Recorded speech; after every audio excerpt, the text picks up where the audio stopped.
Hello students, welcome on day 13. Today's topic is solid states and states of matter. Basically states of matter. Matters are of three types, solid, liquid and gas. उनमें से solid state और gaseous state को हम यहाँ पढ़ेंगे. Liquid state 12th में थोड़ा आता है और केमिस्ट्री में बहुत कम पढ़ते हैं क्योंकि सरफेस टेंशन एंड विस्कोसिटी वो सब चीज़ें कहाँ आती है, फिजिक्स में आ जाती है, तो उनको हम यहाँ पे कंसिडर नहीं करेंगे. तो जो फिजिक्स में आ जाएगा वो इस सिलेबस के पार्ट से हटाकर अपन फिजिक्स में कंसिडर करेंगे. तो आज का टॉपिक है solid states and states of matter.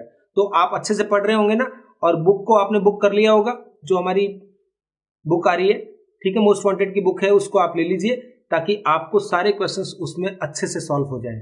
ठीक है, और हमारी preparation up to the mark चलनी चाहिए. और हम जो टेस्ट सीरीज भी आप मेरे ख्याल से कर रहे होंगे, ऐप पे आके आप चैप्टर वाइज टेस्ट है, फ्लैश कार्ड है, उन सबको बहुत प्रॉपरली आप करते रहिए.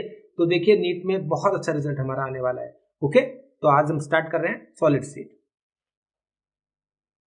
सबसे पहले देखिए क्रिस्टलाइन और एमॉर्फस दो तरह के सॉलिड होते हैं, जो मैं थोड़ा जल्दी में बता देता हूँ. एमॉर्फस में रेगुलर अरेंजमेंट नहीं होता है, जबकि इनमें होता है. शॉर्ट रेंज ऑर्डर है, लॉन्ग रेंज है. ये क्या है, कूलिंग कर्व जो होता है स्मूथ नहीं होता है, कूलिंग कर्व, जबकि इनमें क्या होता है, कूलिंग कर्व स्मूथ होता है. एक ये वर्ड, एक ही चीज पढ़नी है बेसिकली, इसमें से कुछ बात हो सकती है. आइसोट्रॉपिक और एक कौन सा है, एनआइसोट्रॉपिक.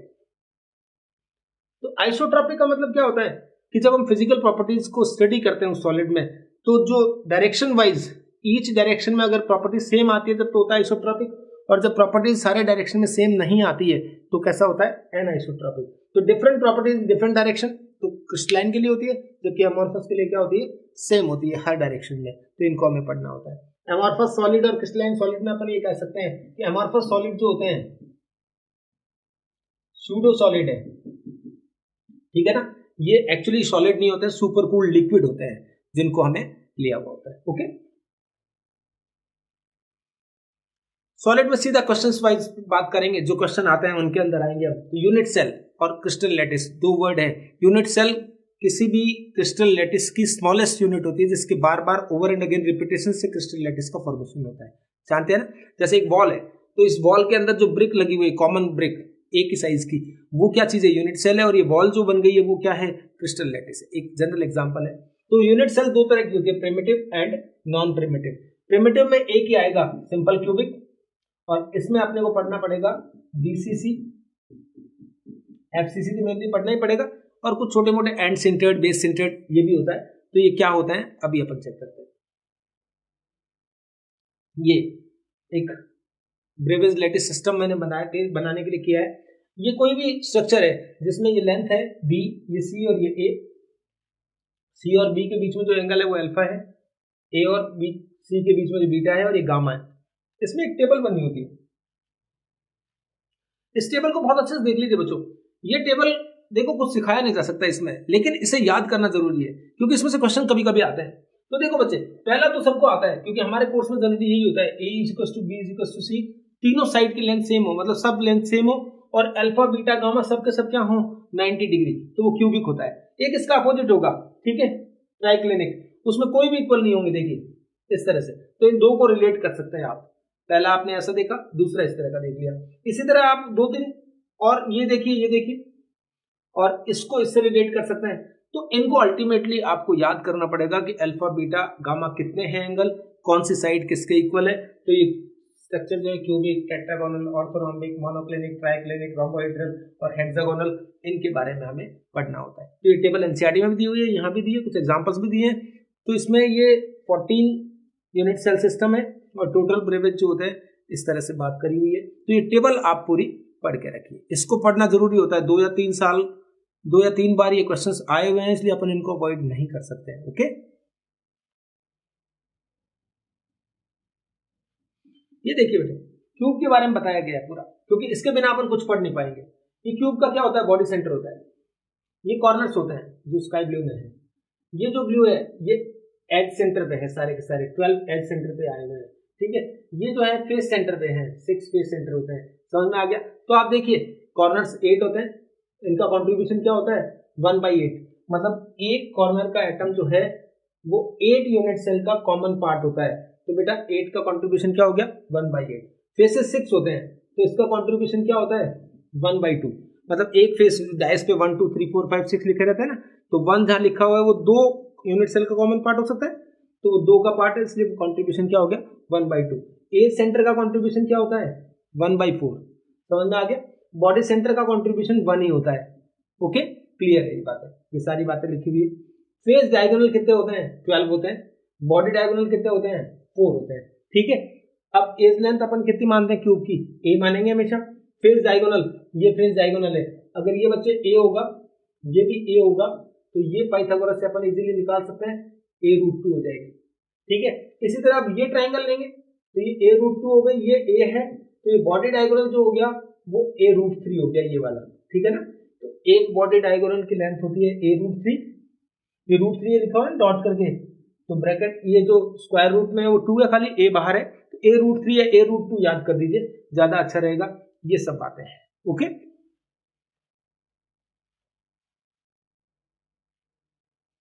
तीन यूनिट सेल के बारे में सबसे पहले मैं आपको बताऊंगा। सिंपल क्यूबिक एक ऐसी यूनिट सेल है जिसमें सिर्फ कॉर्नर्स पे एटम होते हैं, तो इसका जेड निकालना होगा, तो जेड कितना आएगा बच्चे 8 × 1/8, यानी कितना होगा 1 पर यूनिट सेल, एक एटम माना जाएगा, ठीक है। 8 एटम है लेकिन कॉन्ट्रीब्यूशन तो 1/8 है, तो एक तो चीज ये हो गई। एक आपको देखिए a क्या होगा इसमें 2r, कैसे बच्चे, ये देखिए ये एक और ये पूरी लेंथ a है और इसमें 2 स्पेयर है, ये तो इनकी ये टच करे हुए होते हैं, ऐसे दिखते हैं, ठीक है ना। तो ये क्या होगा a क्या होता है 2r। इसमें एक चीज और देखिए, पैकिंग एफिशिएंसी। पैकिंग एफिशिएंसी क्या होती है, पैकिंग फ्रैक्शन या पैकिंग एफिशिएंसी कैसे निकालते हैं अपन, कि total volume of sphere atoms जो ऑक्यूपाइड किया है वो plus total volume of unit cell, ये फ्रैक्शन होता है, और इनटू अगर 100 में निकालना होगा तो 100 कर दो। तो एक स्क्वायर का वॉल्यूम क्या होता है 4/3 pi r cube. 4/3 pi r cube को आप किससे मल्टीप्लाई करिए जेड से, जेड का नंबर कितना है यहाँ पर 1, और ए क्यूब ए कितना पुट करिए 2r, तो इसकी पैकिंग एफिशिएंसी अपन निकालेंगे तो ये कितनी आ जाएगी बच्चे π/6, ठीक है, इनटू 100 करेंगे तो इसको आप लर्न कर लीजिए 52.4 या 52.33% होता है, ये आ गया। वैकेंट पार्ट जो होगा, वैकेंट पार्ट 100 में सब्ट्रैक्ट करेंगे तो 47.6% हो गया। तो ऑक्यूपाइड पार्ट 52.4 है और वैकेंट पार्ट जो है 47.6% है। इस तरह से आपको सिंपल क्यूबिक के बारे में इतना नॉलेज रखना होता है। नेक्स्ट देखिए body centred cubic centre BCC. BCC में क्या होगा बच्चे, all the corners plus 1 face centre, और ये देखिए एक बॉडी डायगोनल है, तो इस बॉडी डायगोनल की लेंथ क्या होती है a√3 होती है, और ये किसके इक्वल होगा 4r के। देखिए 1r 2r 3r and 4r, मतलब ये चारों एटम अगर आपस में टच कर रहे हैं तो बीच वाले एंटर की तो दो रेडियस आ जाएगी, डायमीटर पूरा हो गया, और कॉर्नर वालों में 1 रेडियस आएगी। तो 4r और ये लेंथ अभी बताई थी मैंने आपको, फेस डायगोनल √2a था, ये a था, तो ये कितनी लेंथ हो गई √3a, तो √3a इक्वल क्या होता है 4r। ये आपको बीसीसी के लिए लर्न रखना होता है, ठीक है। बीसीसी में जेड की वैल्यू क्या होगी 8 × 1/8, ये तो कॉर्नर्स पे है, प्लस एक बॉडी सेंटर पर है, तो जेड की वैल्यू कितनी हो गई 2, तो जेड 2 हो गया, और आर और ए में ये रिलेशन हो गया। तो इससे जब आप पैकिंग एफिशिएंसी निकालोगे तो बच्चे इसमें जो आएगी 68% आएगी, ठीक है। कोई बोलेगा कितना टोटल वॉल्यूम कितना होगा, तो टोटल वॉल्यूम की बात करेंगे, अगर बीसीसी में एटम्स का टोटल वॉल्यूम जो बात करेंगे तो क्या होगा Z2 है और ये 4/3 पाई आर क्यूब है, तो ये हो गया 8/3 पाई आर क्यूब, राइट। तो ये टोटल वॉल्यूम हो गया, इसको a क्यूब से डिवाइड करके इनटू करेंगे तो 68% इसमें। ये कुछ एग्जांपल दिए हुए लिथियम सोडियम वगैरह, तो एल्कली मेटल का जनरली बीसीसी में होता है, ये थोड़ा सा अपने को ध्यान रखना होता है। नेक्स्ट कैटेगरी आती है फेस सेंटर्ड क्यूबिक। तो इसमें क्या होता है कॉर्नर्स के अलावा सभी 6 फेसेस पर होता है, 6 फेसेस पर है, तो इस फेसेस में ये लेंथ कितनी है √2a, तो ये 3 जने आपस में टच कर रहे हैं, तो a√2 इक्वल्स टू कितना हो गया बच्चे 4r। तो एफसीसी के लिए ये फॉर्मूला अप्लाई होगा, क्योंकि a गिवन होता है r पूछते हैं। जनरली मैंने मेडिकल में कई बार ये क्वेश्चन देखा है कि रेडियस दे रखी है a पूछा है या a दे रखी है रेडियस पूछा है, बस हमें पता होना चाहिए एफसीसी में कौन सा फॉर्मूला लगेगा, बीसीसी में कौन सा लगेगा, ठीक। तो a√2 इक्वल्स टू क्या हो गया बच्चे 4r। जेड की वैल्यू निकालोगे तो वही 8 इंटू 1/8 प्लस 6 इंटू 1/2। तो देखिए कॉर्नर का तो कॉन्ट्रीब्यूशन 1/8 है, फेसेस का कॉन्ट्रीब्यूशन 1/2 था, तो इससे अपन जेड की वैल्यू कितने निकाल ली 4। ये जेड 4 और ए की वैल्यू इसमें पुट करेंगे तो इसकी जो पैकिंग एफिशिएंसी आएगी वो आएगी बच्चे 74%। इसमें किसी ने कहा टोटल वॉल्यूम कितना होगा, तो टोटल वॉल्यूम होगा 4 इंटू 4/3 पाई आर क्यूब, तो 16/3 पाई आर क्यूब। अब कई बार तो एक क्वेश्चन पूछा है, एक बार मेडिकल के एग्जाम में आया था कि what fraction of total volume is occupied in FCC. What fraction पूछेगा और टोटल वॉल्यूम पूछेगा, उसमें फर्क होगा। टोटल वॉल्यूम तो हमारे पास 4 एटम है तो 4 का निकाल लिया, लेकिन फ्रैक्शन पूछता है तो अब इसको ए क्यूब से डिवाइड करेंगे, ए की वैल्यू यहाँ से 2√2r यहाँ पुट करेंगे, राइट, तो उससे 0.74 आएगा। फ्रैक्शन तो 0.74 आएगा या पाई की फॉर्म में आएगा, अदरवाइज ऐसे आएगा। तो इसमें वैकेंट पार्ट कितना है, वैकेंट पार्ट अगर बात करेंगे तो 74% को 100 में से 74 सब्ट्रैक्ट किया तो कितना आ गया 26%। बीसीसी में वैकेंट पार्ट पूछेगा तो 32, क्योंकि कई बार तो यही क्वेश्चन पूछे हुए हैं, ठीक है। तो तीनों के बारे में हमने देखा है। एक नॉर्मल जो क्वेश्चन आए हुए हैं वैसा देख लीजिए आप। ये बीसीसी स्ट्रक्चर है, लिथियम बीसीसी में उसने दिया है और ये दे रखा है 3551 और क्या पूछा है आर।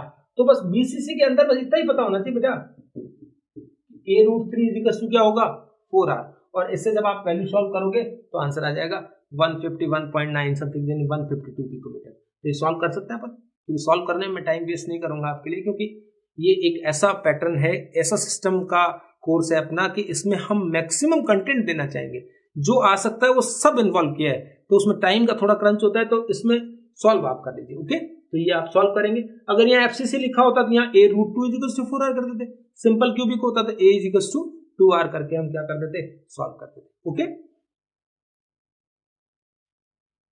अब कुछ क्वेश्चंस जो पहले हमने पढ़ा है, कहां कहां क्या होता है। In a face centred cubic arrangement of A and B atoms, A atoms are at the corner of unit cell and B are at the face center। अब इसने क्या बोला है, देखिए A कॉर्नर पर है और B फेस सेंटर पर है, ये बोले। आगे कुछ क्लॉज नहीं डाला होगा तब तो फॉर्मूला हो जाता AB3, अभी बता दूंगा मैं आपको। One of the A atom is missing, A कहां पर है, कॉर्नर्स में, from one corner, then simplest formula of the compound. तो आप देखिए बच्चों, ये कॉर्नर कितने होते हैं 8, अब कितने रह गए 7, एक मिस हो गया, लेकिन कंट्रीब्यूशन तो 1/8 ही रहेगा। बी फेस सेंटर पे कितने फेसेस होते हैं 6, लेकिन उनका कंट्रीब्यूशन क्या होगा 1/2। ऐसा कैसा क्वेश्चन मैंने एक फॉलोअप में दिया है जो AIPMT 5 में आया हुआ है, उसमें क्या क्वेश्चन है कि उन्होंने कहा सेम अरेंजमेंट है लेकिन एक फेस सेंटर एटम मिसिंग हो गया है, तो फेस सेंटर एटम मिसिंग होगा तो 6 को 5 लिख देंगे बस, बाकी 180 लिखेंगे। तो ये आंसर आया 7:8:3। तो आप देखिए बच्चे, और रेशियो अगर निकालेंगे तो 7:24। तो अब यहां देखिए बच्चों, एक ऑप्शन ये है 7:24, एक है 7:8:3। एक बार यही क्वेश्चन AIEEE में आया था, उसमें ये ऑप्शन भी था, ये ऑप्शन भी था, और तीसरा ऑप्शन दिया हुआ था बोथ 3 and 4।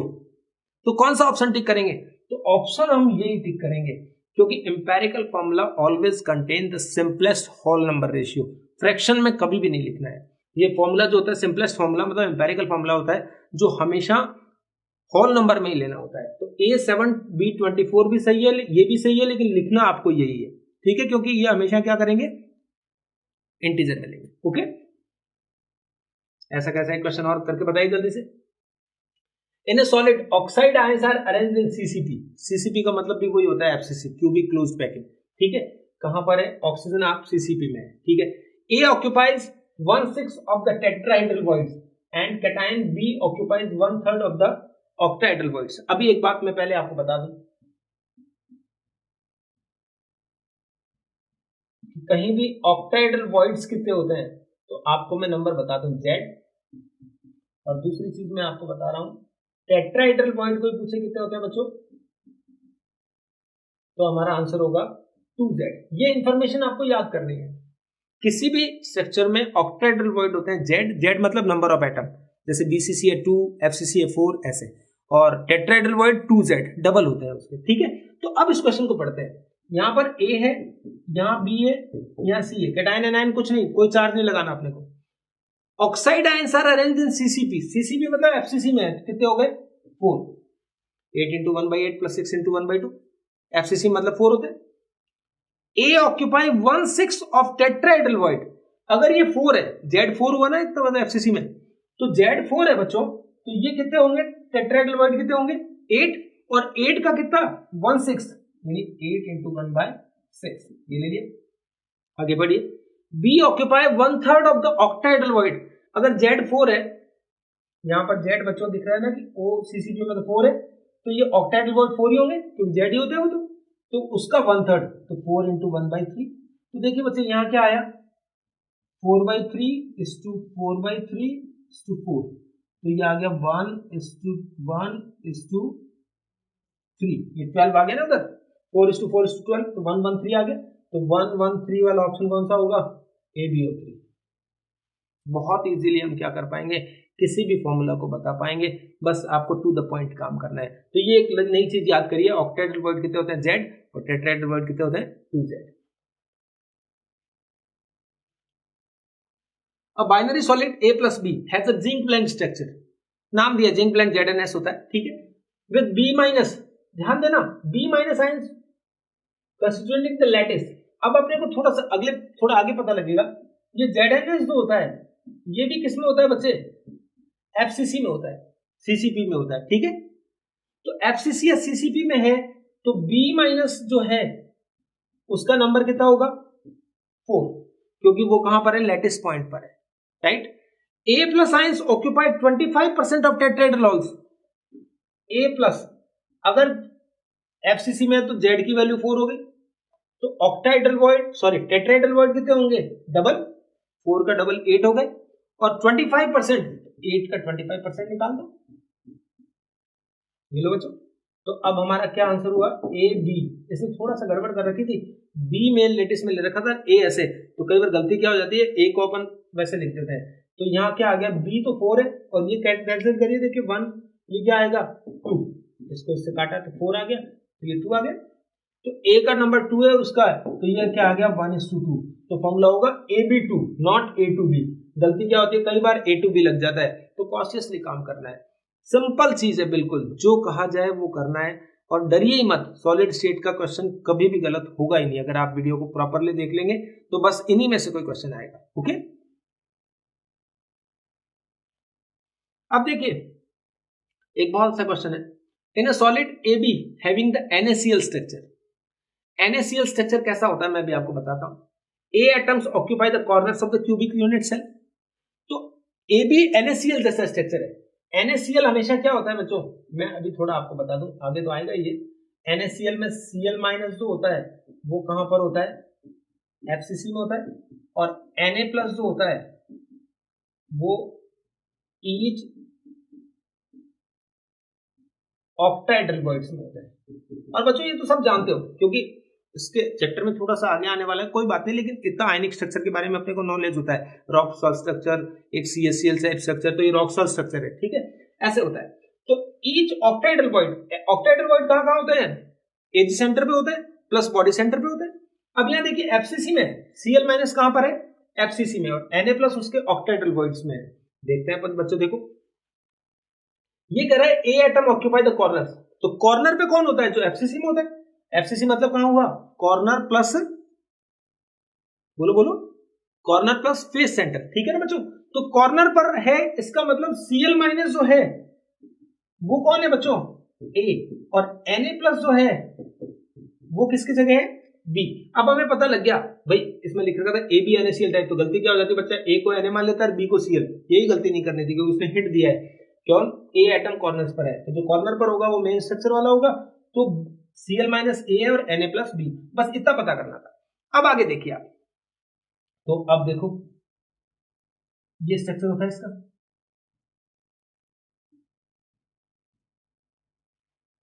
NaCl में बात करेंगे तो सभी कॉर्नर्स पे और सभी फेसेस पे, और एज सेंटर पे सब पे, एक बॉडी सेंटर पे, लेकिन इसमें जो क्लॉज डाला है वो पढ़ना पड़ेगा।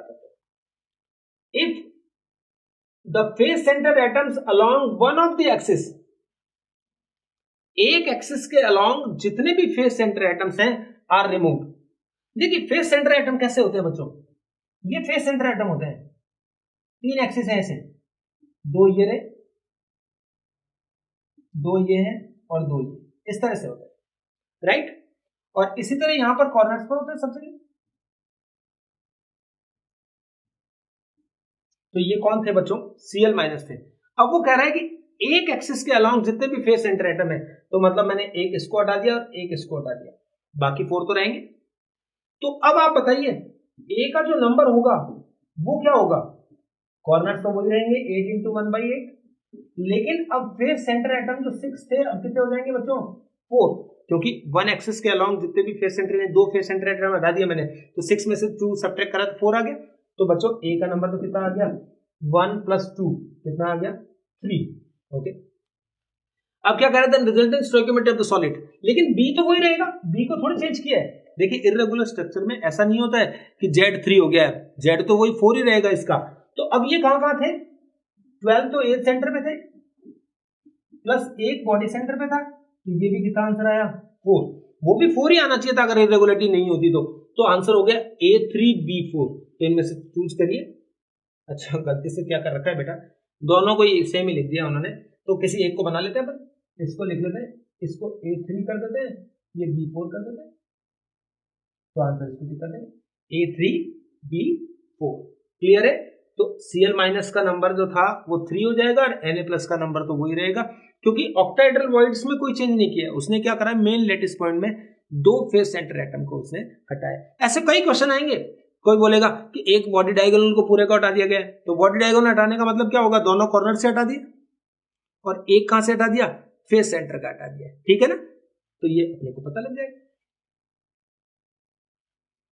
नेक्स्ट चीज जो क्वेश्चन आता है वो किस पे आता है? डेंसिटी पे आता है। तो डेंसिटी का फॉर्मूला हमें पता होता है, किसी भी यूनिट सेल का मास अपॉन वॉल्यूम। और यूनिट सेल का मास क्या होगा? जो मास ऑफ एटम्स होगा अपॉन नीचे तो वही यूनिट सेल का वॉल्यूम A क्यूब होगा, तो नीचे तो A क्यूब ही है। अब देखिए मास ऑफ एटम्स, एक एटम का मास कितना होता है? एवोगैड्रो नंबर से डिवाइड करते हैं अपन एटॉमिक मास को। तो एटॉमिक मास A है, उसको एवोगैड्रो नंबर से डिवाइड किया तो एक एटम का मास आ गया, और Z एटम के नंबर से मल्टीप्लाई कर दिया। तो ये फॉर्मूला है डेंसिटी का। Z नंबर ऑफ एटम्स 1, 2 और 4, A एटॉमिक मास और मॉलिक्यूलर मास अगर मॉलिक्यूल हो, N एवोगैड्रो नंबर, और A क्या चीज है? सेल लेंथ या एज लेंथ, और इसको आपको किस में लेना है? सेंटीमीटर में लेना होता है, ताकि आंसर अपना डेंसिटी जो आती है वो ग्राम पर cm क्यूब में आती है। क्लियर? इनमें से कोई एक चीज अननोन होगी, बहुत इजीली पता कर पाएंगे। नॉर्मल क्वेश्चन आता है, बिल्कुल देखिए। At room temperature sodium crystallises in BCC। पहला हिंट मिल गया अपने को, BCC। देखो बच्चे दिखते ही दिख लेना है कि Z की वैल्यू क्या हो गई? 2। BCC मतलब Z2, FCC होता है Z4, सिंपल क्यूबिक होता है Z1। आगे पढ़िए। विद A 4.24 एंगस्ट्रॉम दे रखा है, तो एंगस्ट्रॉम क्या होता है? -8 सेंटीमीटर। क्योंकि हमें डेंसिटी निकालनी है तो सेंटीमीटर में लेना पड़ेगा, तो एंगस्ट्रॉम को मैंने 10⁻⁸ लिख दिया। 10⁻⁻10 मीटर होता है ना। नेक्स्ट देखो, थ्योरेटिकल डेंसिटी ऑफ सोडियम, तो एटॉमिक वेट ऑफ सोडियम भी दे रखा है। तो अब डेंसिटी का फॉर्मूला अपने पास सीधा है। डेंसिटी क्या होती है? Z into A Na into A cube. तो Z की वैल्यू आपने 2 पुट की, एटॉमिक मास सोडियम का 23 है, एवोगैड्रो नंबर आप 6 लीजिए, कॉम्पिटिशन में 6.02 लेने की जरूरत नहीं है, और A क्यूब कितना होगा? 4.24 को 3 बार लिखिए, A क्यूब करना है ना, और एंगस्ट्रॉम अगर 10⁻⁻8 को 3 बार करेंगे तो -24 हो जाएगा। तो बच्चों देखिए 23 और ये 24 यहाँ कैंसिल करके ये 10 बना दिया करिए आप ऊपर। सबसे पहला काम ये होता है। अब आप देखिए राउंड ऑफ करके काम करना होता है, कोई जल्दबाजी नहीं है। देखिए ये कितना हो गया? इसको 2 को इससे कैंसिल किया, 3।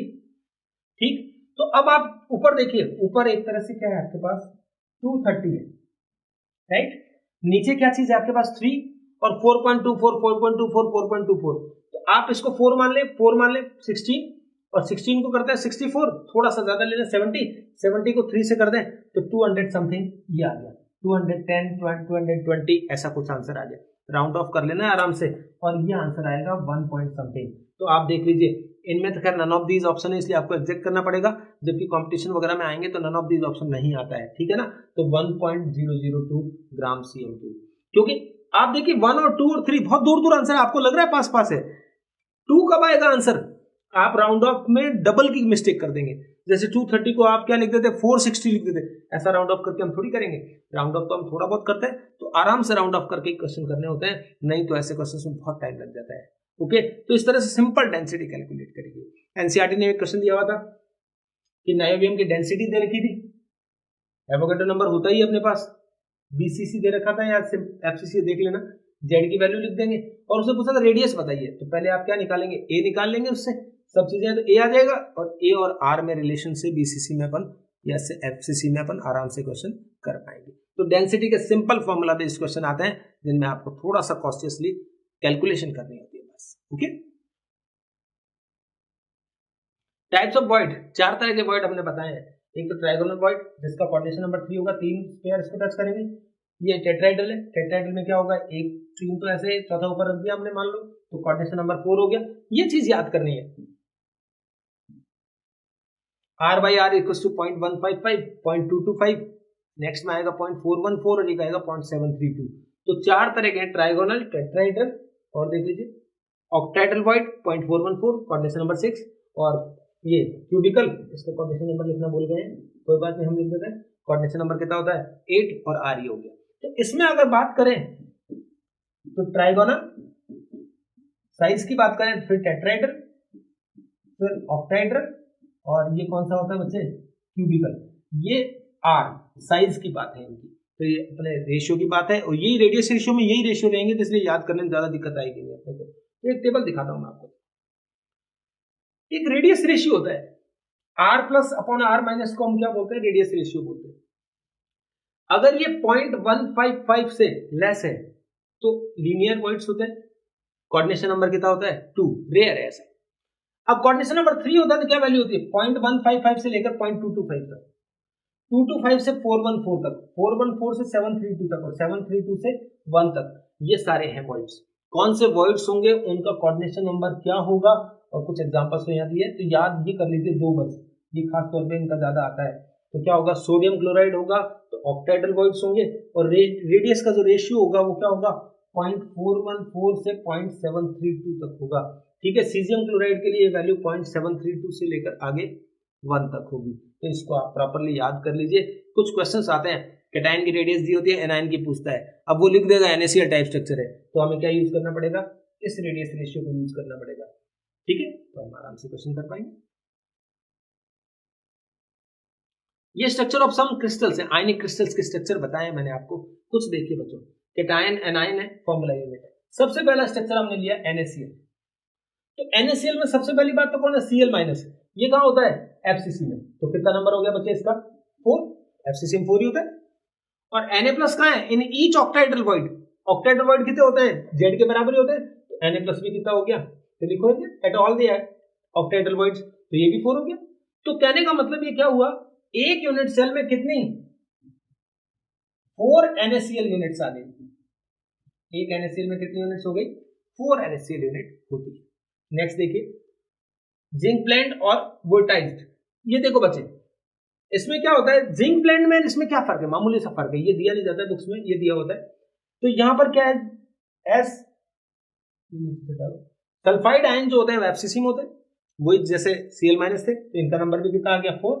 और जिंक जो होते हैं at half of the टेट्राइडल voids, तो अगर Z4 है तो टेट्राइडल वॉइड 8 हो गए, उनमें ऑल्टरनेट टेट्राइडल वॉइड्स में होते हैं, हाफ का मतलब ये होता है, तो ये हो गया 4 में, तो ये 4:4 इनका कोऑर्डिनेशन नंबर होता है, जैसे इसका 6:6 था, और ये याद करना है अपने को। ठीक है, नेक्स्ट देखो, बोथ साइड में ये फर्क क्या होगा, बस HCP होगा, HCP का मतलब हो गया Z की वैल्यू 6 हो जाएगी, तो यहाँ 6s-2 है तो 6 ही वो होंगे, क्योंकि रेशियो तो वही बराबर रहेगा, तो ये हाफ है तो 12 हो गए टेट्राइडल वॉइड, उसमें हाफ में जिंक 2 प्लस है।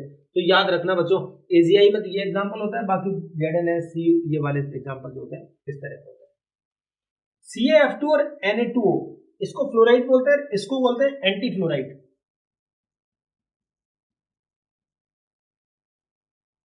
ये एंटी फ्लोराइड स्ट्रक्चर है। एंटी फ्लोराइड में कौन होगा, O-2 FCC में, तो इसमें Ca2+ जो होगा वो FCC में होगा, उल्टा है। एकमात्र ऐसा कंपाउंड है, स्ट्रक्चर है जिसमें कैटायन जो है मेन लिटिस में कि उसकी साइज बड़ी होती है, और F- सभी टेट्राइडल वॉइड में, तो डबल हो गए, जितने Ca+2 होंगे उससे डबल हो गए, तो 4 Ca+2 है तो F माइनस कितने हो गए 8, तो 4 Ca+2 8 F माइनस के साथ कितने बनाएंगे 4 ही बनाएंगे, तो ये भी 4 CaF2 यूनिट हो गई, ये भी 4 Na2O यूनिट हो गई, ये भी 4 ZnS यूनिट हो गई, सबके सब 4 यूनिट होती है एक यूनिट सेल में। लास्ट एक जो है सीजियम क्लोराइड, ऐसे स्ट्रक्चर को आपको अलग से पढ़ना है। इसमें क्या होता है Cl माइनस कॉर्नर्स पर है और Cr प्लस जो है Cs प्लस जो है ये सीजियम ये बॉडी सेंटर पर है। तो एक सिंपल क्यूबिक स्ट्रक्चर होता है, इसके कॉर्नर्स पर तो कौन होता है Cl माइनस और Cs प्लस जो होगा बॉडी सेंटर, ये मिलने के बाद एक BCC बनता है। लेकिन अगर क्वेश्चन आता है कि Cl माइनस कहां पर है तो हम कहेंगे at the corner of a simple cubic structure, right. ये आया हुआ क्वेश्चन है एक बार, ठीक। तो ये नंबर कितना हो गया कॉर्नर पे 8 × 1/8 1 हो गया, ये भी 1, तो बस इसमें ये 1 यूनिट होगी, तो CHCl यूनिट 1 होगी, बाकी सभी यूनिट कितनी होगी 4 होगी। तो ये स्ट्रक्चर आपको थोड़ा सा दिमाग में रखना है। अब इसमें मैं थोड़ा सा डेटा आगे इंक्लूड करता हूं जिसपे क्वेश्चन आते हैं। मैं एक पेज इंसर्ट कर लेता हूं, यार जगह नहीं है उसमें। ये दो बात याद रखना, NaCl टाइप स्ट्रक्चर अगर आता है, जो जितने भी क्वेश्चंस आज तक आए हुए या आते हैं वो इनमें आता है, और ये कौन सा होगा CHCl type structure. NaCl type structure होगा तो उसमें एक चीज याद करिए, R प्लस और R माइनस इंटर आयनिक डिस्टेंस, इंटर आयनिक डिस्टेंस पता कितनी होती है A/2। ये फॉर्मूला आप रख लीजिए बच्चों, क्योंकि मैंने इन पे क्वेश्चंस हर 10 साल में 4 बार देखे कम से कम। तो आप देखिए R प्लस और R माइनस,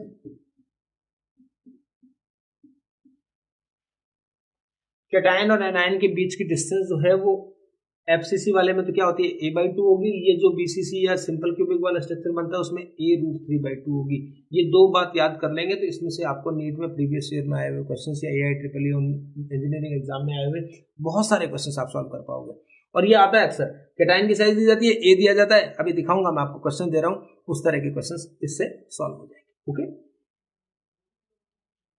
ये देखिए वही क्वेश्चन आ गया पहले, solid AB rock salt structure लिख दिया उसने, देखिए रॉक सॉल्ट स्ट्रक्चर में NaCl टाइप स्ट्रक्चर है, और क्या दिया हुआ है एज लेंथ A दे रखा है, नो प्रॉब्लम, और कैटायन की रेडियस यानी R प्लस दे रखी है, और क्या पूछा है बच्चे R माइनस।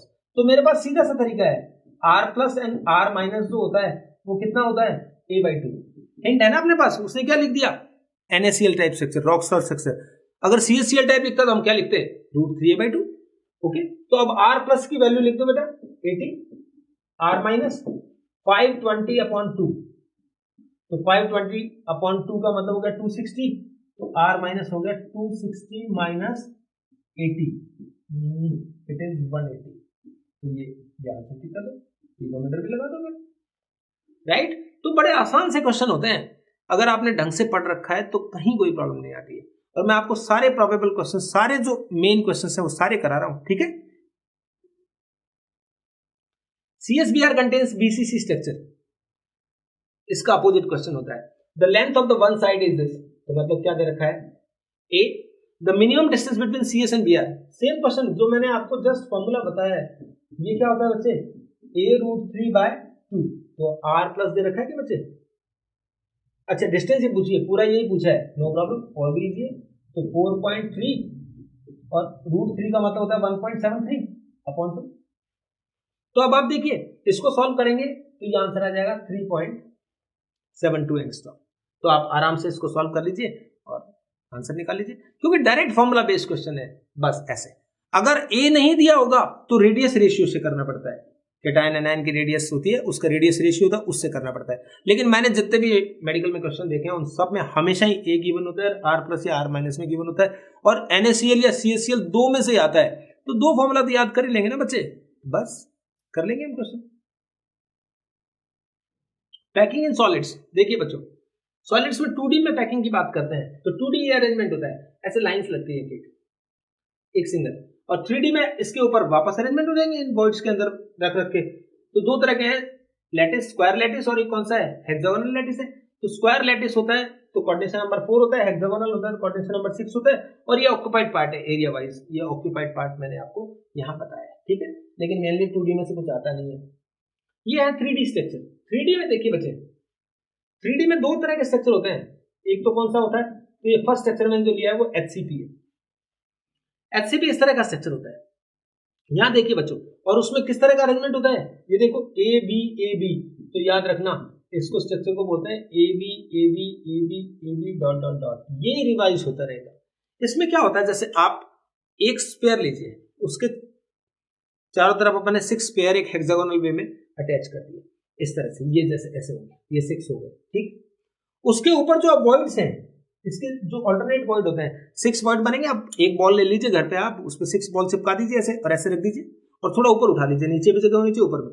अब ऊपर जो 6 वॉइड्स हैं उसमें एक वॉइड में अगर आपने एक बॉल रख दी तो फिर आप पास वाले दोनों वॉइड्स में नहीं रख पाएंगे, वो हाफ उसका ऑक्यूपाई हो जाएगा। तो अल्टरनेट वॉइड में अपन बॉल रख सकते हैं, तो ऊपर अपन ने एक 3 बॉल रख दी, ठीक है। अगर ठीक उन्हीं वॉइड्स में अगर आप नीचे भी रख देते हो, यानी इस बॉल के ठीक नीचे वो बॉल, इस बॉल के ठीक नीचे, तो वही अरेंजमेंट ए वाला ए ही आ जाएगा वापस। तो बीच का जो था वो बी था, मान लो ऊपर भी ए और नीचे भी है, तो ए बी ऐसे स्ट्रक्चर बनेगा। इसको बोलते हैं एचसीपी। इसका नेक्स्ट होगा सीसीपी या एफसीसी।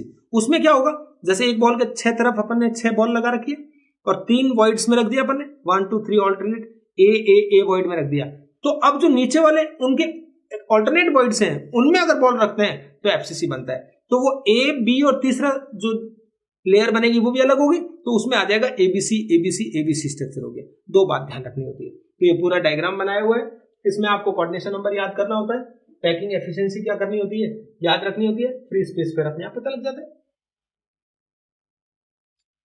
कितने एटम्स होते हैं इसमें, 6। तो फिर टोटल वॉल्यूम कितना हो गया, 6 × 4/3 पाई आर क्यूब, तो ये हो गया 8 पाई आर क्यूब। और यूनिट सेल का वॉल्यूम एचसीपी में याद करना बच्चों, स्कूल्स में आपने देखा नहीं होता है, बहुत बच्चों ने नहीं पढ़ा हुआ होता है, ये याद कर लेना आप, 24√2 आर क्यूब। तो इसके वॉल्यूम को इसके वॉल्यूम से डिवाइड करेंगे 0.74 आएगा। 74% इसकी क्या है, पैकिंग एफिशिएंसी, ठीक है।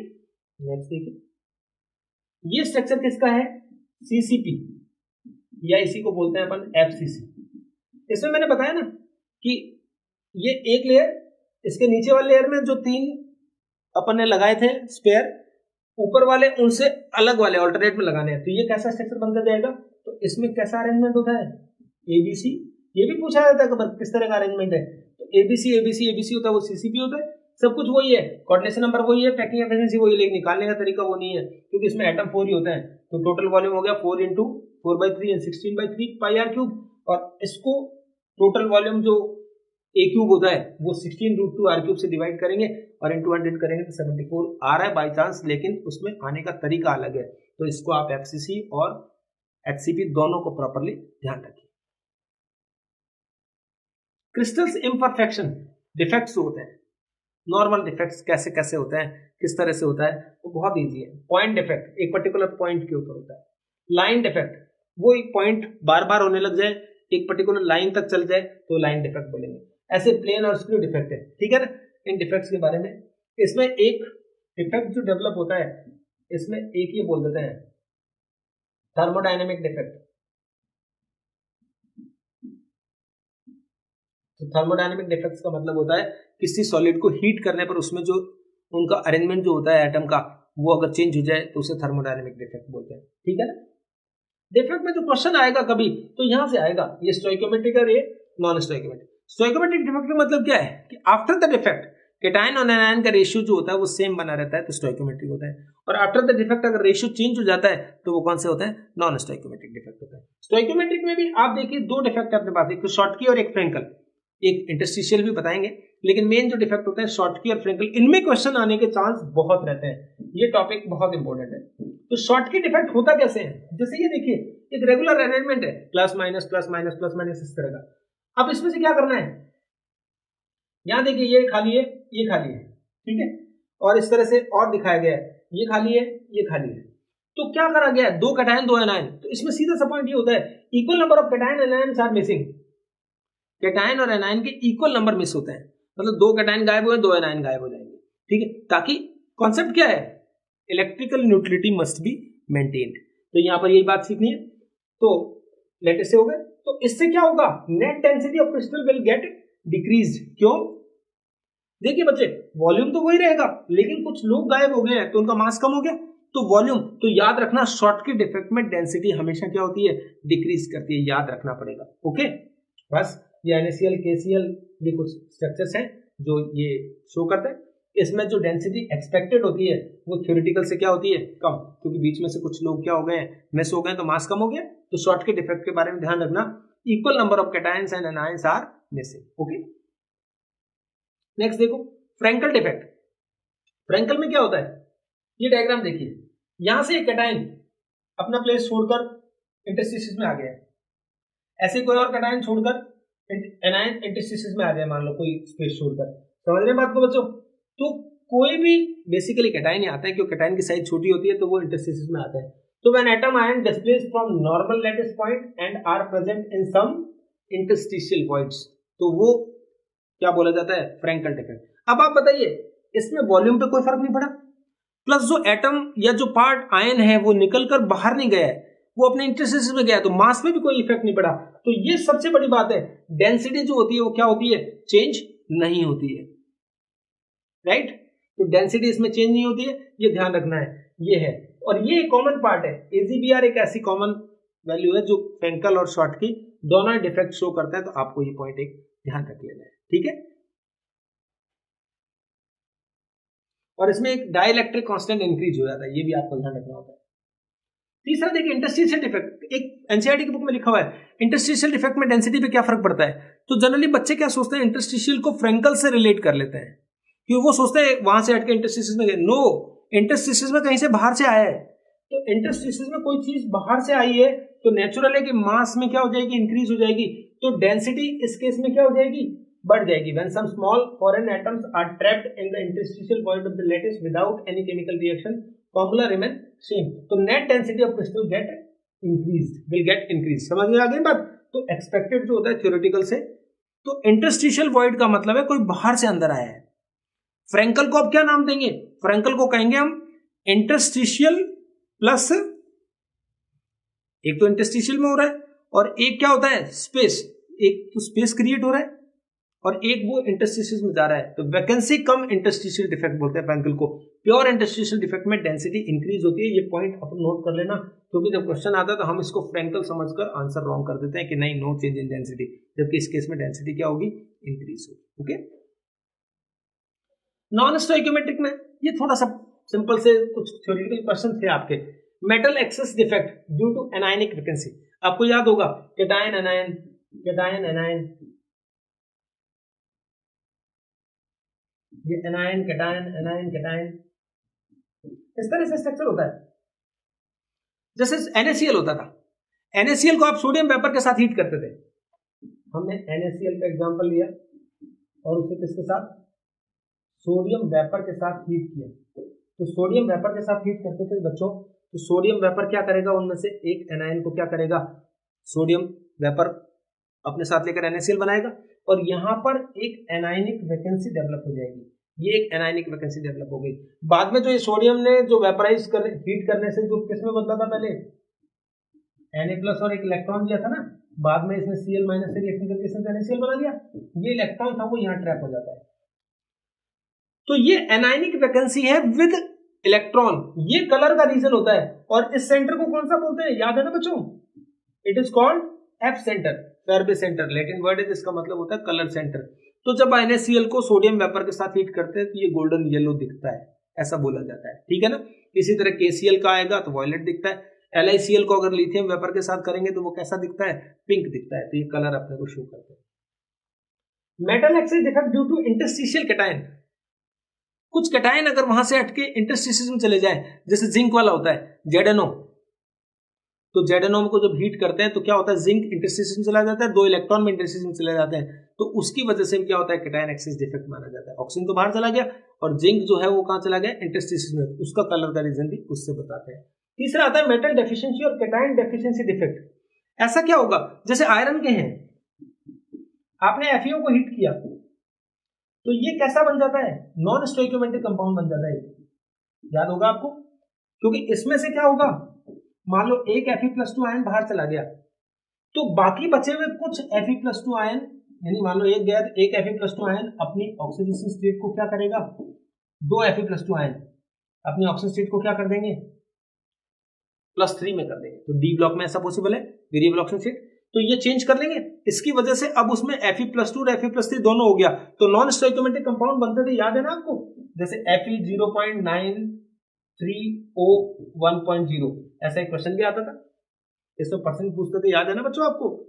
इसको कैसे करते थे, इसमें पूछा जाता था कि Fe+2 का कितना फ्रैक्शन है इसमें, तो हम क्या करते थे, Fe+2 के फ्रैक्शन को x मानते थे।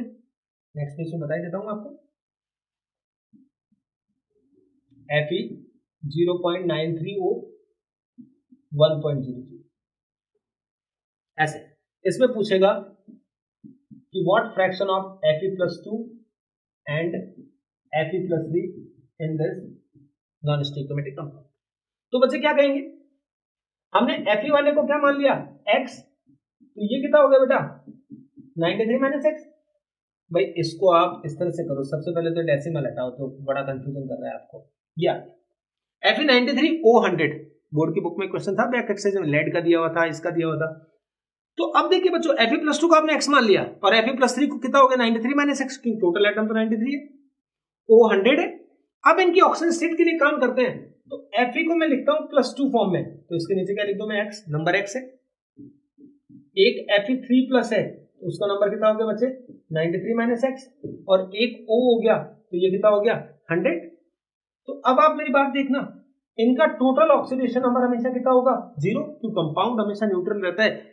स्टोइकोमेट्रिक कुछ भी चेंज हो जाए बच्चों, चाहे नॉन स्टोइकोमेट्रिक डिफेक्ट हो चाहे स्टोइकोमेट्रिक डिफेक्ट हो, electrical neutrality must be maintained, तो इसलिए हमेशा टोटल ऑक्सीडेशन नंबर अभी 0 रहेगा।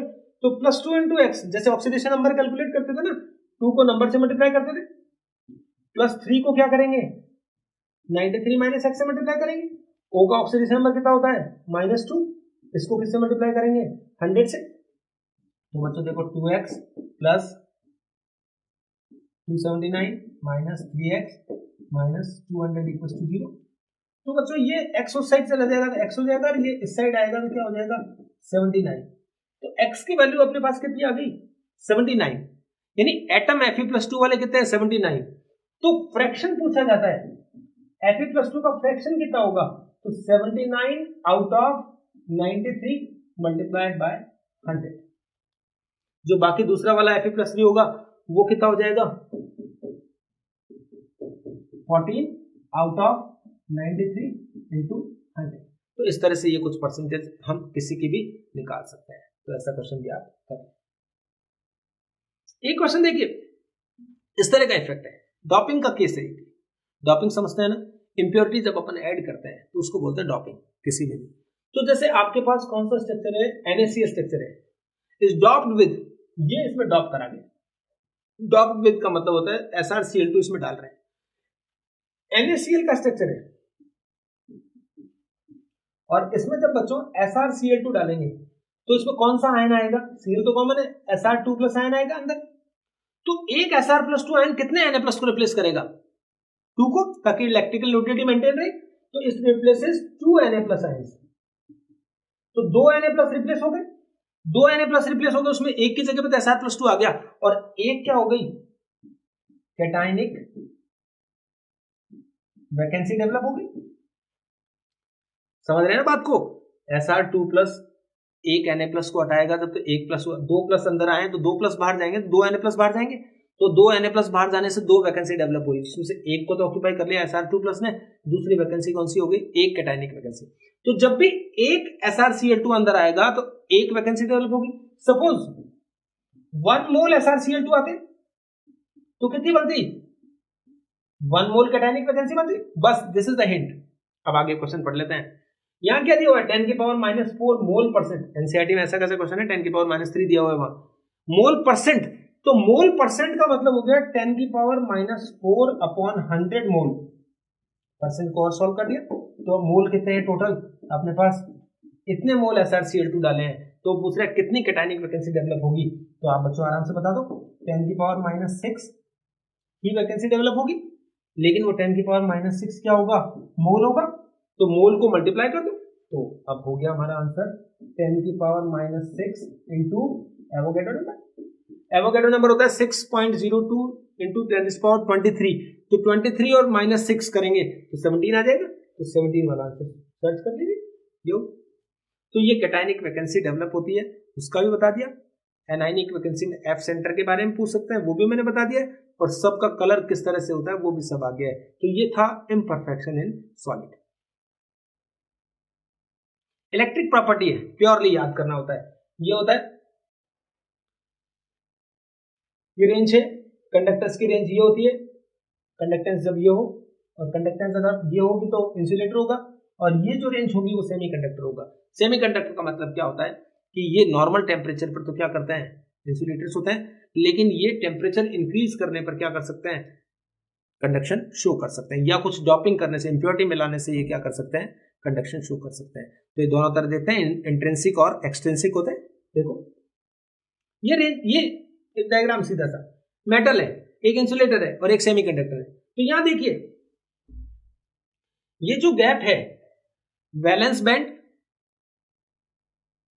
ओके के अंदर इलेक्ट्रॉन्स नहीं है, तो यहां से जब ये कंडक्शन बैंड है, एक वैलेंस बैंड है, तो यहां से इलेक्ट्रॉन इसमें अगर जाएंगे तो वो कंडक्शन करेगा। तो इनके जो बीच का गैप होता है ये तो ये बहुत लेस होता है, या क्या होता है एकदम ओवरलैप कर रहे होते हैं, तो इलेक्ट्रॉन इसमें से इजीली इसमें जा सकता है, तो ओवरलैपिंग बैंड बोलते हैं, जिससे कि इजीली ये मेटल जो होते हैं या जो कंडक्टर्स होते हैं वो इजीली कंडक्टेंस शो कर सकते हैं।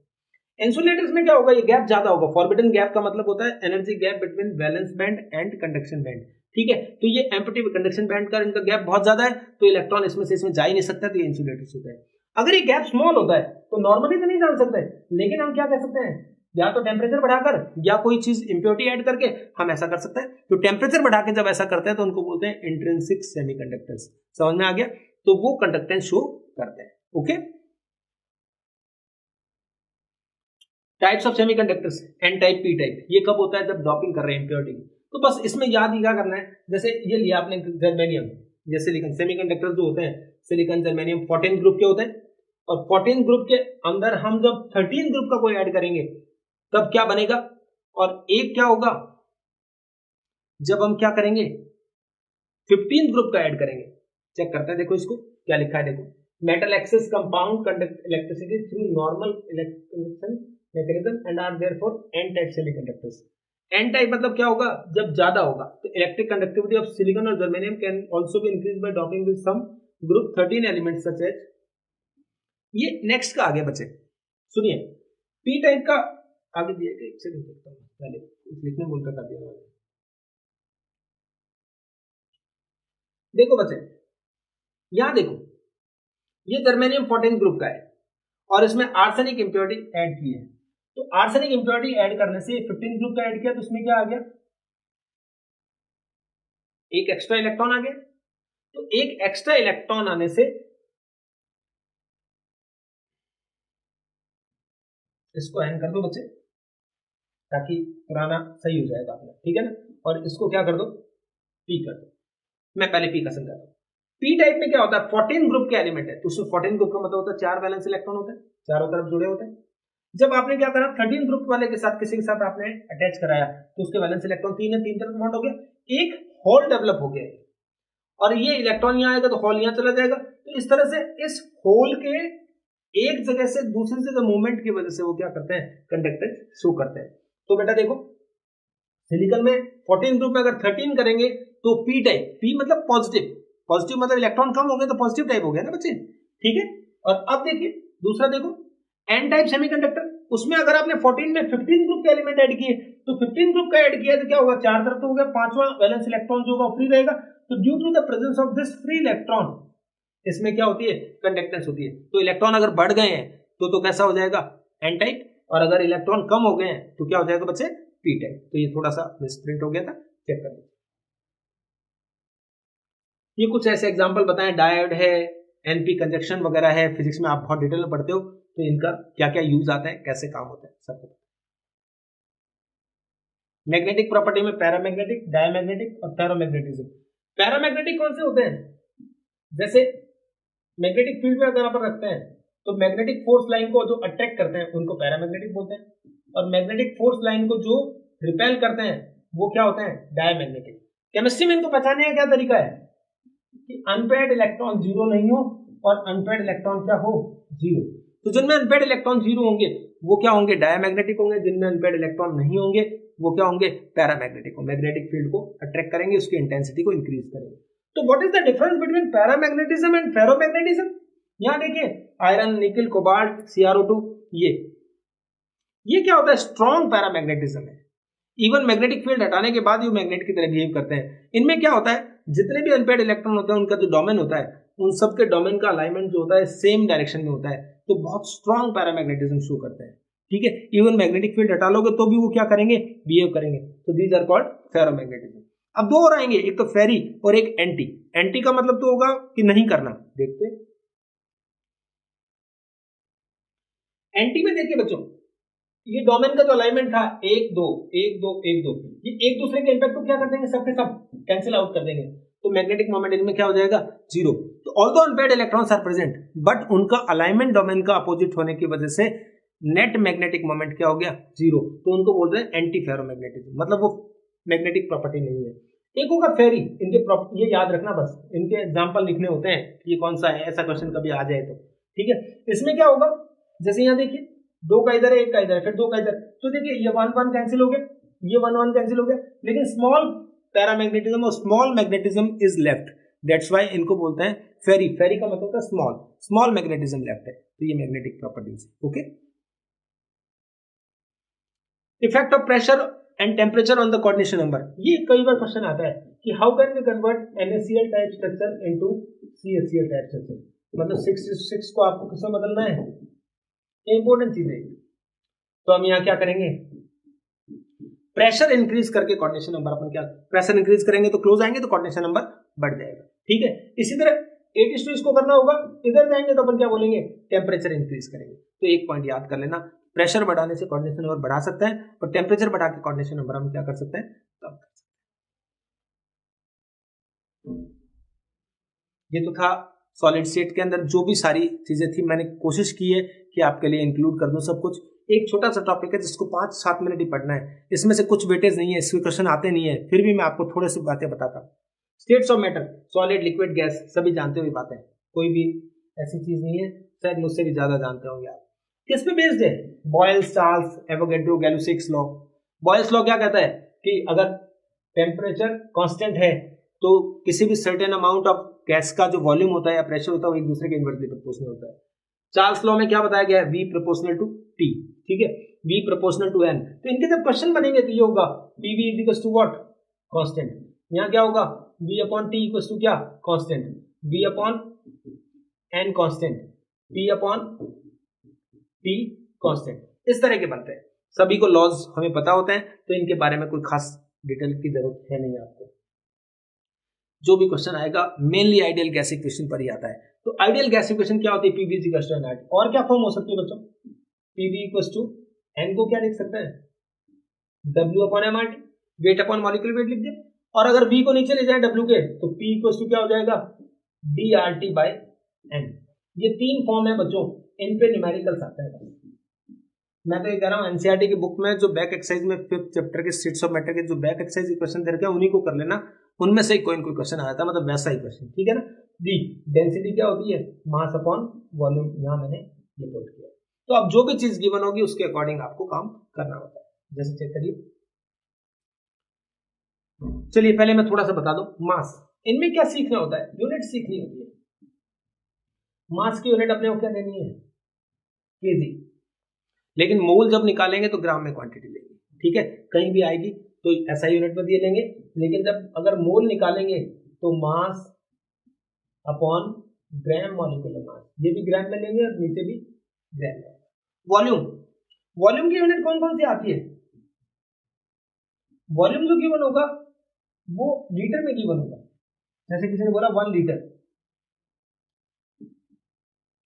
या क्या आ सकता है 1 ml। तो 1 लीटर का नाम दूसरा होता है 1 डेसीमीटर क्यूब।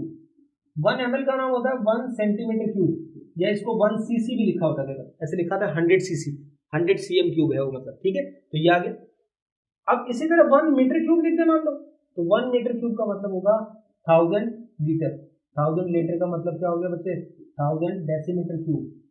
1000 डेसीमीटर क्यूब का मतलब क्या हो गया? 10⁶ सेंटीमीटर क्यूब। 10⁶ cm क्यूब को क्या लिख सकते हैं? 10⁶ ml। तो आपको कन्वर्जन आने चाहिए ml, litre, metre cube, decimetre cube, centimetre cube इनके, ताकि कोई प्रॉब्लम नहीं आए। उसके बाद आता है टेम्परेचर। टेम्परेचर में 2-3 यूनिट देखनी होती है। एक तो टेम्परेचर की यूनिट होती है डिग्री सेल्सियस, एक होती है केल्विन, और एक डिग्री फ़ारेनहाइट भी होती है अपने को। तो डिग्री फ़ारेनहाइट माइनस क्या होता है 32, मैं डिग्री नहीं हटा जाऊँ, एक बार ऐसे लिखता हूँ F माइनस 32 अपॉन होता है 180, क्योंकि थर्मोमीटर 32 से स्टार्ट होकर 212 तक होता है, डिफरेंस 180 हो गया, और C अगर होगा तो ये 100 होगा। तो इसको फॉर्मूला को यूज करके आप सेल्सियस को फ़ारेनहाइट या फ़ारेनहाइट को सेल्सियस से बदल सकते हैं, फिजिक्स में पढ़ते ही हो। तो एक चीज बताइए मुझे, कोई ऐसा टेम्परेचर बताइए जिसमें डिग्री सेल्सियस और डिग्री फ़ारेनहाइट की वैल्यू सेम हो। तो आप इसमें मैथ से करिए ना, यहाँ एक्स रख दीजिए, यहाँ भी एक्स रख दीजिए, तो ये एक टेम्परेचर जो होगा वो आएगा -40,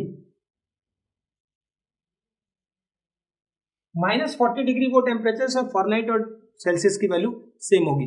बाकी आप थर्मोमीटर देखते हैं जब फीवर होता है, याद है ना, तो 98.4 डिग्री फ़ारेनहाइट होता है, अप्रॉक्स 37 डिग्री सेल्सियस होता है। तो ये कन्वर्जन इसी फॉर्मूला से आया है। और मेन एक दूसरा फॉर्मूला जो होगा, जैसे आपको किसी ने कहा 25 डिग्री सेल्सियस, लेकिन आप जितने भी केमिस्ट्री में कैलकुलेशन करते हैं केल्विन में लेते हैं, तो इसको 273 ऐड करके हम क्या कर देंगे 298 केल्विन पुट करते हैं। तो केल्विन में बदलना, सेल्सियस में बदलना सबको आता है। प्रेशर की कौन कौन सी यूनिट हो सकती है, एटीएम दिया हो सकता है, बार दिया हो सकता है। तो एटीएम दिया होगा तो इसको क्या बोलते हैं बच्चों 760 mmHg, या 760 क्या बोलते हैं इसको टोर, ठीक। तो बार थोड़ी सी स्मॉल यूनिट है उससे, तो जो बार और प्रेशर के जो पास्कल में एक रिलेशन होता है वो थोड़ा सिंपल बनाने के लिए दो रिलेशन ये बताए गए हैं। 1 एटीएम लेते थे हम, तो ये 1.01325 इंटू 10 की पावर 5 पास्कल होता था, लेकिन अगर 1 बार इसलिए बनाया गया ताकि एग्जैक्टली 10 की पावर 5 पास्कल आ जाए। तो ये वैल्यू है, और इससे आर की वैल्यू आएगी, उसको अपन यूज करते हैं, ठीक है। पहला क्वेश्चन सुनिए, there is 10 litre of gas at STP, standard temperature pressure 273 kelvin और 1 एटीएम पर 10 लीटर है। Which of the following change keeps the volume constant. Volume को कांस्टेंट कौन सा वाला चेंज कर देगा बच्चों, बताइए। देखिए वॉल्यूम को कांस्टेंट रखना है, और अभी टेम्परेचर क्या है 273 केल्विन है, प्रेशर क्या है 1 एटीएम है, इस पर कोई वॉल्यूम है। तो वॉल्यूम जब कांस्टेंट रखना है तो बच्चे किस में रिलेशन हो गया, टी और पी में तो रिलेशन हो गया सिर्फ। तो प्रेशर और टेम्परेचर का रिलेशन कैसे हो जाएगा, तो आप बच्चों देखिए